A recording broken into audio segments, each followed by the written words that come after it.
Okay, let's see what's happening here. And it's recording. Good, good. Okay, so let me just make sure which. Okay. So yeah, see this hand, pretty easy keep. I mean, any hand with Puck Collector.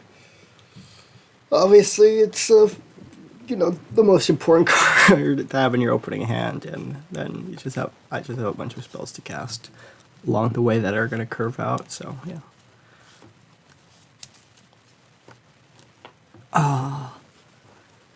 Ram through a nice tool in the repertoire. It looks like a Mono Green mirror here, and it is. They have a Bark Hydrol.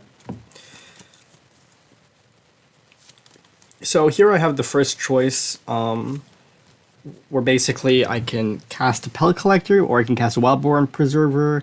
Obviously I could cast Ooze or Stonecoil, but they don't seem particularly effective.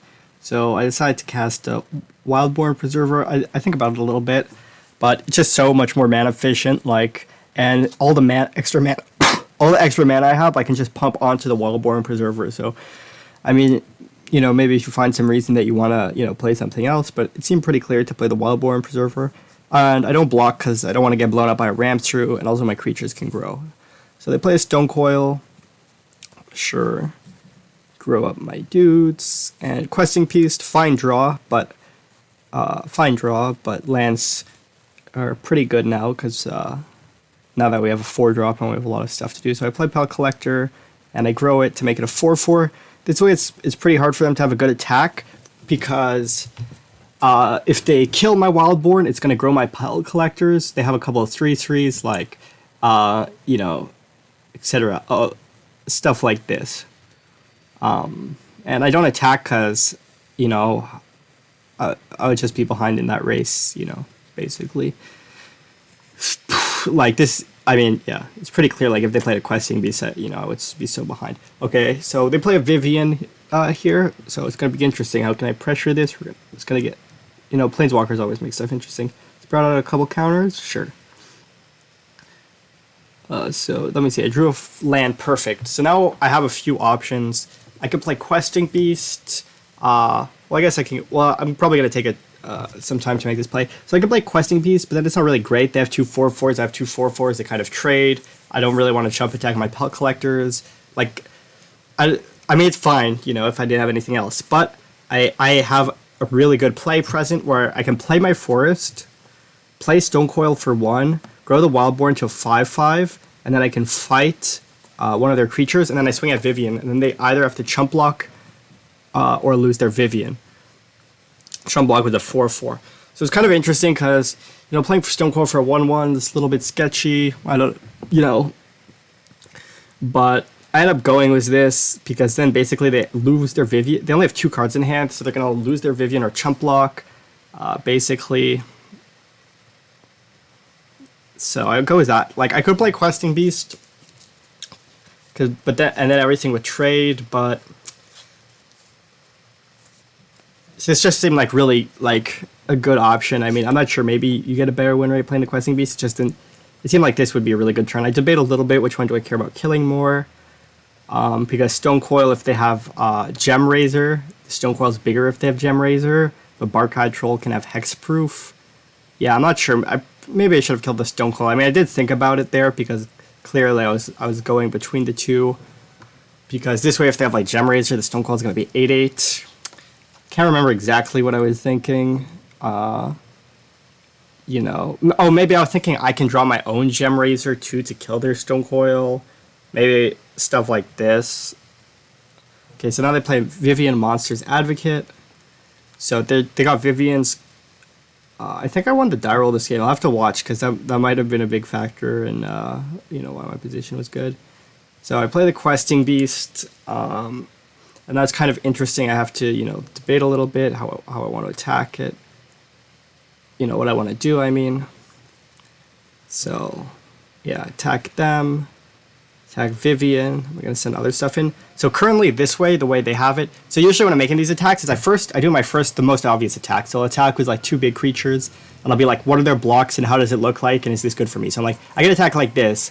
And then they could trade with the Questing Beast and chump the Wildborn Preserver. So that's the first option I look at. I'm like, am I okay with that? Is that fine?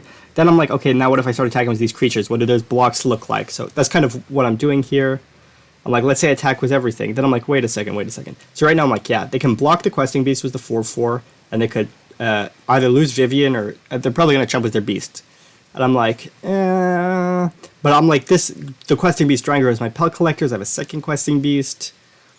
But then I'm kind of, yeah, I'm like, okay, now let's say I attack with these. Now they could block now I'm like, they could block the 4/4 Pellet Collector, and they could block the 1/1 Stone Coil, and then their Vivian would die, but then they would get to, eat a couple of my creatures.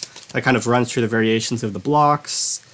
And stuff like this. So this is kind of what I'm doing now, and I'm kind of like thinking like, how bad is it if the Vivian lives? How much do I want to protect my creatures? Stuff like this. So yeah, I end up making this attack so that way it forces Vivian to die. Because even if they block my two biggest creatures, the Vivian's still taking 4. So that was the reason for this attack.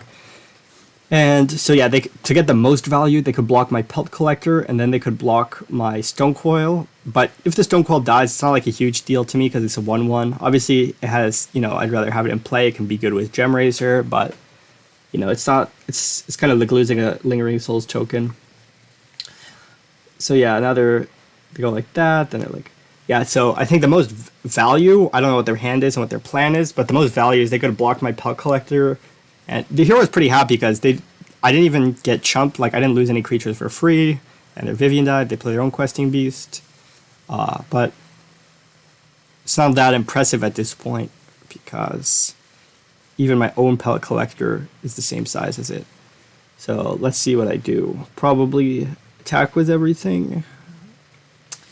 Unless I, want to, value. Because the thing is, even if they block the Preserver, it grows my Pellet Collector into 5/5. That's kind of insane. I could attack with a Stone Coil too. Oh yeah, looks like I thought about it.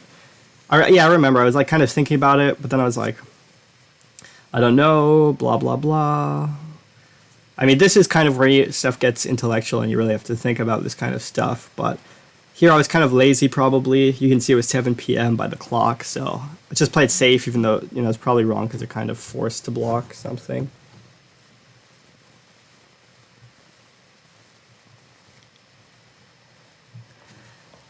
So yeah, now they play Stone Coil, but I have Gem Razor. It's just, our attacks, we just had things line up too well.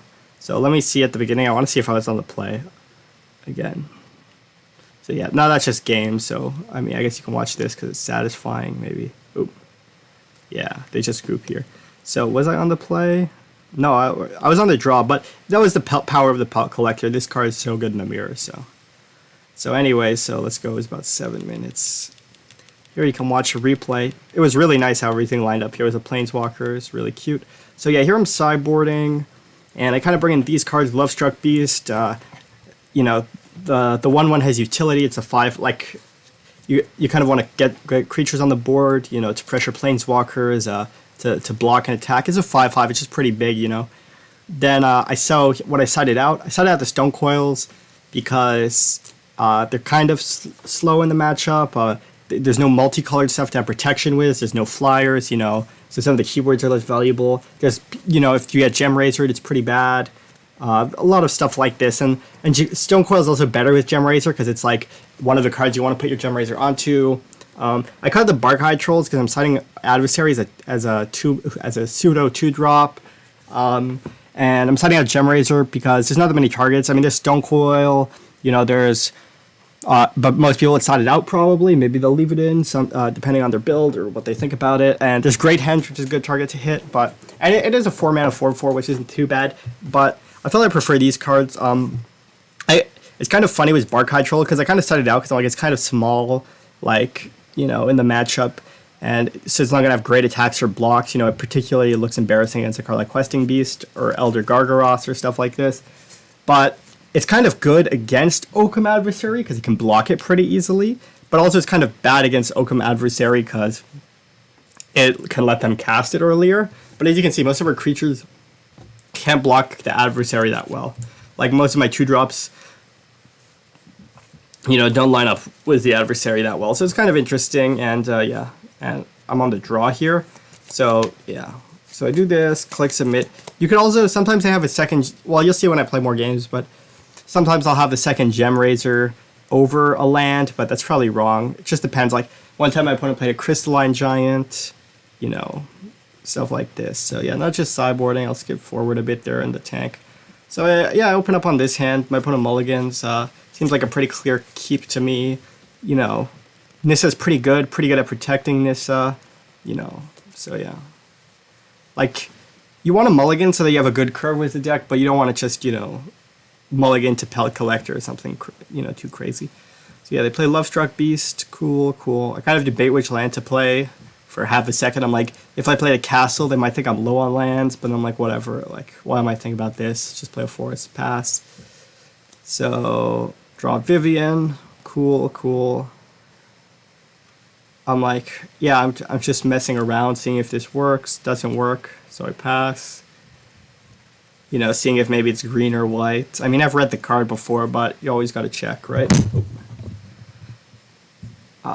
Yeah, and then they play that. Flash in my Goon. And this is actually kind of interesting. So I could Primal Might to fight the human, so that way the Lovestruck Beast can't attack.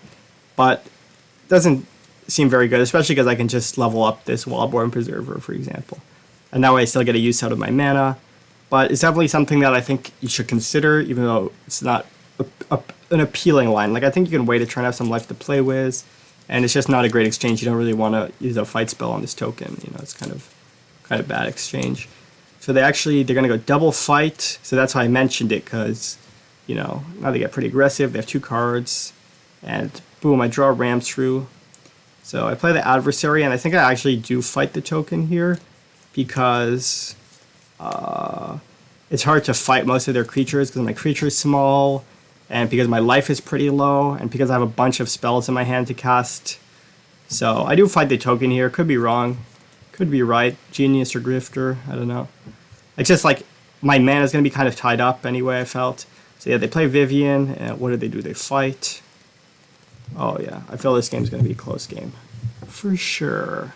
So I think I play Questing Beast and pass here, because I can play Vivian, but I don't know, maybe Vivian is better, but I felt like Vivian could be vulnerable if they have like their own Questing Beast, you know? So that's why I didn't play it. If they have like a haste creature, or no, also if they have a 1/1, yeah, if they just play a 1/1, it's so bad. So that's why I did this. So now they have 1 card, so yeah, now I think I play Nissa, and now I'm in a great spot. They didn't play a spell. I have a handful of spells.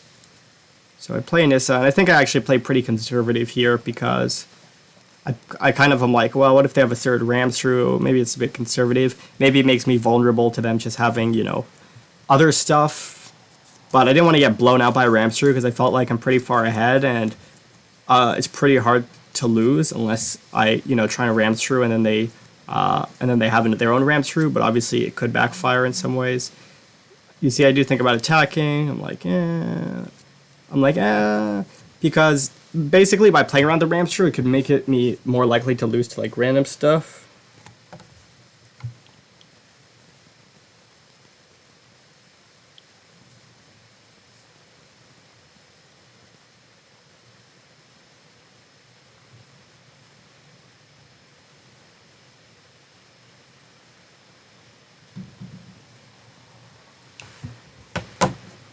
And there is the Great Henge, but since I have so many Planeswalkers going and they don't even have a creature to cast, it's not the scariest Great Henge. And now I do fight with the Vivian, because that way if they respond with their own Rams through, I can Rams through at instant speed, so that's why, yeah, I do that. Although Vivian's sorcery ability, I don't know what I'm doing here, kind of just clicking around. So yeah, then that was the match there. Then they're going to ask me about Nissa versus Vivian. So yeah, that was the round.